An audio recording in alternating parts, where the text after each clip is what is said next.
kita harus baik sama orang, harus sumeh sama orang. Perkara orang itu tidak begitu baik sama kita, bebas. Karena kita niatnya karena Allah, bukan karena pengen dapat balasan baik dari orang itu. Ya, hari ya pulang dari umroh, kita semakin dekat dengan Nabi Muhammad. Bagaimana Ustaz dekat dengan Nabi Muhammad? Dekat dengan akhlaknya beliau. Diceritakannya Nabi Muhammad itu, mungkin panjenengan semua sudah pernah dengar cerita ini. Saya kan sudah ke Madinah nih. Kita nangis di Raudhah, kita bersalam kepada Nabi Muhammad, menangis. Saya mau ceritakan salah satu akhlak mulia Nabi Muhammad SAW. Nabi Muhammad itu Pak, kalau berangkat sholat ke Masjid Nabawi, ya, itu melewati satu rumah dari orang Yahudi yang rumahnya itu ada 2 lantai. Paham gitu?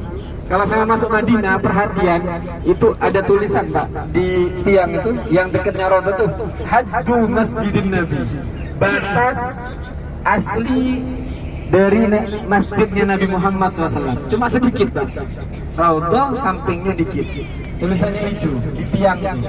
Ada beberapa tiang yang ada tulisannya itu. Nah itu masjid yang dulu memang segitu doang masjidnya Nabi. Nabi kalau lewat mau jelang subuh itu, di gang itu, di lorong itu diludahi Pak dari atas. Duh, kena pundaknya, mohon maaf ya. Kadang kena, mohon maaf, kepalanya Nabi. Suatu ketika Nabi itu lewat situ libur, gak ada yang ludahin. Ih, mana nih kok libur? Biasanya saya nyampe harus dibersihkan dulu. Libur Pak, beberapa hari. Tanya Nabi, bukan, kenapa nih? Tanya sama orang tetangganya. Oh sakit katanya. Itu orang sakit yang punya rumah ini, yang di lantai 2 itu sakit. Kira-kira kalau kita gimana? Kalau saya nih ya, Ustadz biasanya ngomong masjid ya, sehari 2 hari, sepekan 2 pekan diludahi. Saya kemudian dapat info dia sih, kualat aku itu, kapok kualat, bro ya, aku ki wali ya diludahi, kapok dari sana, gitu Pak. Ini namanya Ustadz, Ustadz ecek-ecek ya, nggak punya sikap yang baik. Bahasa Palembang lantak lah. Yeah. Lantak. Nabi Muhammad orang yang sangat mulia akhlaknya, yang tidak diizinkan surga dimasuki oleh siapapun kecuali pertama oleh beliau. Apa sikap beliau? Ke pasar Pak, ke pasar beli anggur, beli kurma. Datang ke rumahnya orang Yahudi ya, bukan Islam, Yahudi. Dan ini rest area. Bukan. Mau beli ini, beli air. Mau ke toilet Pak? Mau ke toilet? Iya.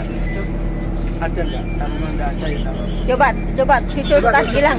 Coba susul. Adek. Kalau ini Ustadz ceramah dong tuh, akhlaknya Nabi. Itu Yahudi Pak, kaget sekaget-kagetnya. Tuh, ini Muhammad jahilaya datang kepadaku. Urusan apa ya? Dulu jangan-jangan ini mumpung saya terbaring nggak berdaya, sakit, mau dicotosin bisa Muhammad. Tidak, nanti aku datang kepadamu, aku menjenguk kamu. Aku bawa nih kurma dan anggur untuk kamu. Orang itu menangis, terharu menangis, dan orang itu mengatakan asyhadu an la ilaha illallah wa annaka Muhammadur Rasulullah. Aku bersaksi dengan kemuliaan akhlakmu, aku nampak jelas di hadapanku bahwa tidak ada Tuhan selain Allah, dan aku bersaksi kau memang betul adalah utusan dari Allah Subhanahu wa taala. Jadi kita ini kadang bisa mengajak orang lain kepada kebaikan, bukan hanya seperti saya ini pinter menyampaikan hadis, pinter berceramah. Tidak, kita meskipun orang awam, nggak hafal hadis, nggak hafal Quran, tapi sikap kita baik, itu ada orang yang tertarik untuk menjadi orang muslim seperti itu. Maka jangan pernah kita menampilkan akhlak yang tidak baik. Yang kedua, Rasulullah Muhammad SAW itu Pak, ternyata ya benar memang ya, kadang orang itu kalau cinta sama seseorang, kayak saya mungkin punya idola siapa, kepengen banget semua dari kebiasaan idolanya tuh dilakuin. Nah, misalnya ada orang ngefans sama Lionel Messi misalnya, maka bajunya dibeli, mungkin dia lagi punya banyak uang sampai beli baju yang pernah dipakai sama Lionel Messi saat kemarin Argentina final sama itu ya, sama mana kemarin juga? Perancis. Nah, ini saya beli saat 40 juta saat. Kenapa? Ini kaos dipakai sama Messi saat pertandingan Piala Dunia final dulu. Kenapa? Karena cinta sama Messi. Ya, karena mengidolakan Messi. Ini Abu Bakar Siddiq tanya sama putrinya, Aisyah, Abah ini berusaha persis seperti Nabi Muhammad. Adakah satu amal Aisyah yang Abah ini belum pernah bisa lakuin seperti Muhammad suamimu, wahai anakku, wahai putriku? Maka Aisyah sejenak berpikir dan terdiam. Karena Abu Bakar Siddiq nih Pak, itu orang yang kedua atau orang yang pertama selain Nabi Muhammad, orang yang paling akhlaknya sempurna seperti Nabi Muhammad. Ibadahnya, hatinya mirip dengan Nabi Muhammad SAW. Makanya isyarat dari Nabi saat Nabi sakit, sholatnya diimami sama Abu Bakar As-Siddiq. Karena apa? Derajat keimanan, derajat ketakwaan, derajat akhlak itu dimiliki yang paling sempurna setelah Nabi Muhammad adalah Abu Bakar As-Siddiq. Ini tanya Abu Bakar. Nah, kata orang Jawa ya, ono dah, Abah ini belum ngelakuin sesuatu yang dilakuin sama Nabi Muhammad. Ada Abah. Setelah terdiam sejenak, ya Aisyah mengatakan, itu dah di ujung pasar ada orang Yahudi buta. Dia itu setiap pagi disuapin sama Nabi Muhammad, sama suamiku Muhammad Rasulullah SAW. Tapi Mbak, minta maaf ini, mulutnya tuh tidak berhenti ngelaknat Nabi, ngebilang Nabi itu akhir tukang sihir, ngebilang Nabi itu majnun, gila. Tapi Nabi tetap nyuapin. Karena apa? Saat pasar orang Madinah gak ada peduli sama dia. Kalau udah disuapin sama Nabi, tidak makan dia sehari semalam. Maka betul, waktu itu kalau tidak salah hari ketiga setelah Nabi Muhammad wafat, dikebumikan. Nah, Abu Bakar Siddiq menjenguk, atau bukan menjenguk ya, yang perin orang buta itu dicari, oh itu ada di ujung sana.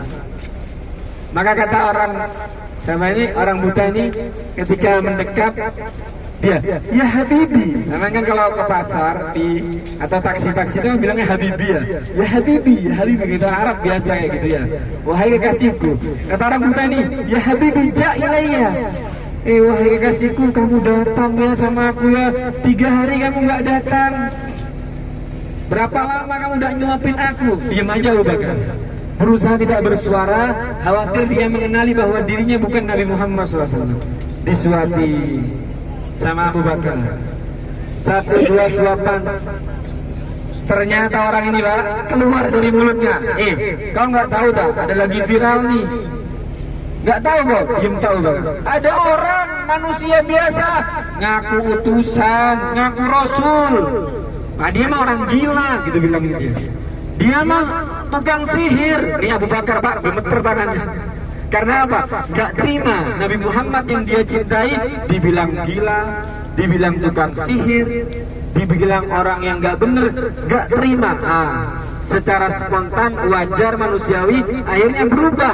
Dari awalnya berusaha sehalus mungkin menyuapi orang gila, orang buta ini, maka ketika mendengar orang buta yang mulutnya selalu mengumpat dan menjelek-jelekan Nabi Muhammad SAW, berubah nih suapannya Abu Bakar. Kemudian dia ngomong, kamu nih kok kasar banget. Kamu nih bukan orang yang biasa nyuapin aku. Maka Abu Bakar bilang, iya, aku nih Abu Bakar. Kau tahu siapa yang nyuapin kamu? Sudah meninggal 3 hari yang lalu. Kau tahu siapa?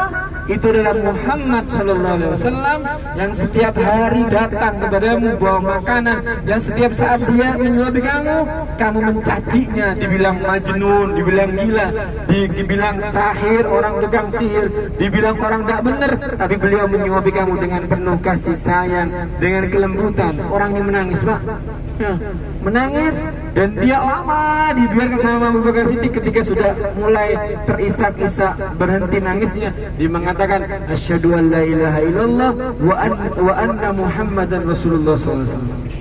Ya, saya bersaksi bahwa Allah adalah Tuhanku, dan saya bersaksi bahwa Nabi Muhammad adalah utusanku. Ya, maka beberapa kisah yang saya sampaikan tadi itu perlu ya orang itu punya akhlak yang baik. Apa?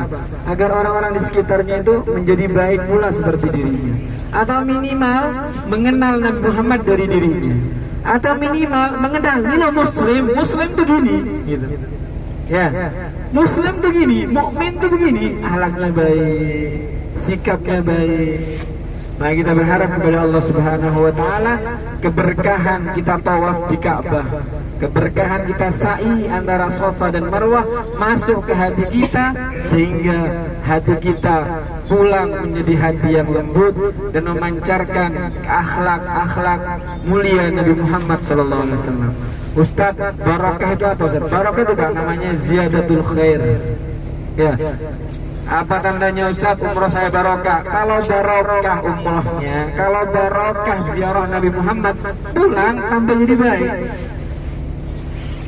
Ya, kemarin saya kenalan sama orang sama-sama Jawa Timur Pak.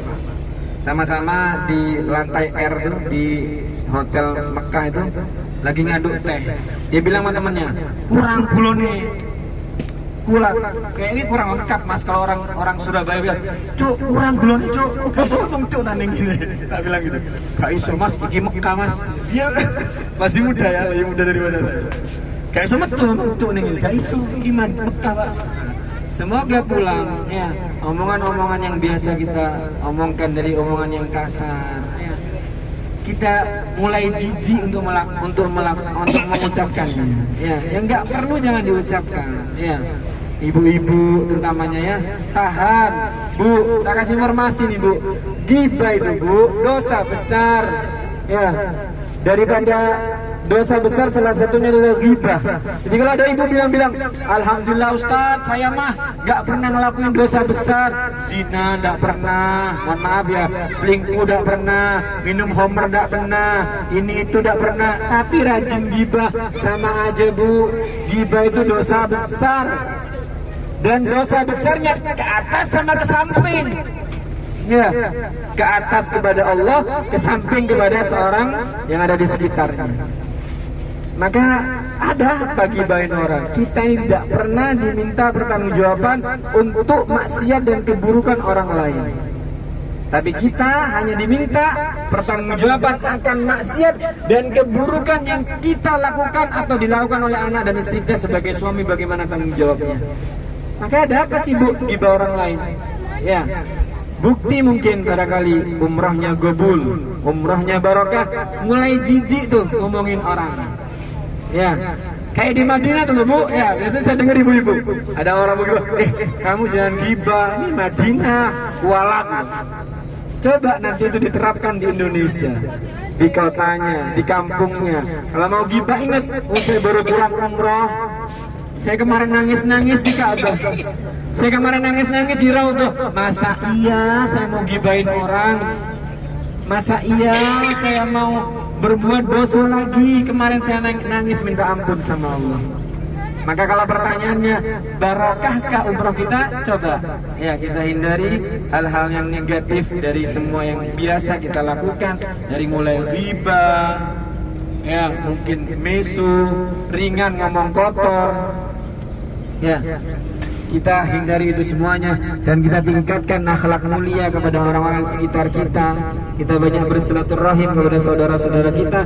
Mungkin itu hal-hal sederhana yang bisa kita lakukan untuk memulai diri kita semakin menjadi orang yang dekat dengan Allah, semakin memberikan kepastian kepada kita bahwa umrah kita ini indallah qabul, diterima oleh Allah Subhanahu wa taala. Ya. Jadi kalau biasa aja dari sebelumnya sama dari pulang Madinah ke Mekah, berarti ya barangkali kurang qabul. Tapi kalau justru semakin buruk, nah itu tanda mardud indallah, ditolak oleh Allah Subhanahu wa taala. Pokoknya sampai hafal dah, hal jazaul ihsan illal ihsan. Bukankah balasan kebaikan itu adalah kebaikan pula? Umrah baik, barokah, dikabul sama Allah. Balasannya apa? Ya ada kebaikan-kebaikan berikutnya. Ya, akan semakin dekat dengan Allah. Yang tidak pernah subuhan di masjid, subuhan di masjid. Yang tidak pernah sholat duhur di kantor, ya kalau di kantor biasanya waktu istirahat makan siang nggak pernah tolak-toleh. Mana ya, ada orang nggak yang bisa diajak jamaah? Sekarang mulai sibuk. Ayo Mas, jamaah sama saya. daripada saya sholat sendiri. Ya, terserah, bebas saya jadi imam atau saya menjadi imam, bebas. Saya mah nggak harus jadi imam terus, bebas. Mulai punya kesibukan baru. Ya, biasanya ambil wudhu langsung takbir Allahu Akbar.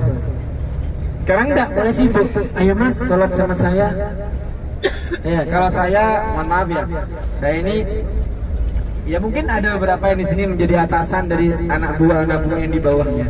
Kalau saya mungkin pengasuh pondok ya. Kalau kelewat di masjid itu untuk jamaah, saya punya santri yang bisa saya panggil, ayo sholat sama ustadz. Udah sholat sama ustadz. Kan ada cerita itu Pak, Nabi Muhammad lagi pengajian, habis sholat jamaah sama beberapa sahabat. Ada orang ta'akhir, sahabatnya ini datang belum sholat jamaah. Kemudian Nabi Muhammad ngomong, ada yang mau sedekah nggak sama sahabatnya, sama saudaranya? Apa ya Rasulullah? Sedekah apa tuh? Jadi makmum lagi sama orang itu belum sholat jamaah. Kan kita sudah sholat ya Rasulullah? Nggak apa-apa, sedekah kamu. Sedekah, sholat jadi makmumnya orang itu.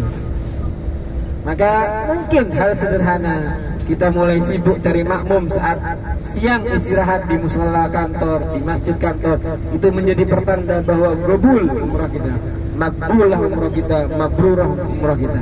Logikanya Pak, nih ada satu provider, mungkin XL atau Indosat atau Simpati, menjual 1 giga 100.000. Ada juga provider yang lain 100.000 dapat 27 giga. Bapak mau beli yang mana kira-kira? 100.000 1 giga apa 100.000 27 giga? Kira-kira beli yang mana Bu? 27. Yang 27 giga Ustaz bisa bertahan sampai 15 hari. Kalau 1 giga mas setengah hari habis Ustaz. 100.000 sama-sama 100.000. Anda mau beli yang 27 giga Ustaz. Nah, kenapa ibu bapak nggak punya pikiran? Wudhunya capeknya sama, sholatnya capeknya sama. Tapi kalau sholat berjamaah dapatnya 27 derajat. Kalau sholat sendiri dapat 1 derajat. Iya. Kadang kita ini pinter kalau ngitung-ngitung duniawi, akhirat mah udah dah gitu. Ayo mulai ya sekarang, bagaimana kita lebih memperhitungkan wal akhiratu khairu wa abqa. Jelas Al-Quran menyampaikan akhirat itu lebih bagus dan lebih kekal. Ya, ini bagus. Mungkin Bapak beli mobil tahun 2010 paling mahal dah di tahun 2010. Sekarang 2023 mahal, hebat, keren. Enggak. Mungkin barangkali Innova 2010 sama Innova 2023 beda. Sekarang ada Innova Zenith ya. Kalau 2020 mah belum ribbon ya. Bener ya Mas Sofia? Belum ribbon mah ya. Beda, tidak kekal tuh kerennya, tidak kekal tuh bagusnya. Tapi akhirat kekal bagusnya, kekal kerennya, kekal Masya Allah bahagianya. Ya, nah, dari itu utamakan akhirat. Mungkin itu beberapa yang bisa saya sampaikan untuk memotivasi bagaimanakah menjadi seorang tamunya Allah atau orang yang sudah pulang umroh, dia itu ada nampak secara zahir diterima umrohnya oleh Allah Subhanahu wa taala. Maka yang sudah saya sampaikan tadi, opsi-opsi ibadah tadi itu, akhlak-akhlak seperti tadi yang saya sampaikan, mungkin barangkali mulai dilakukan sebagai menjadi pertanda bahwa kita menjadi tamunya Allah yang diterima ibadahnya dan mendapatkan rahmat dan ampunan dari Allah Subhanahu wa taala. Amin ya rabbal alamin. Assalamualaikum warahmatullahi wabarakatuh. Waalaikumsalam.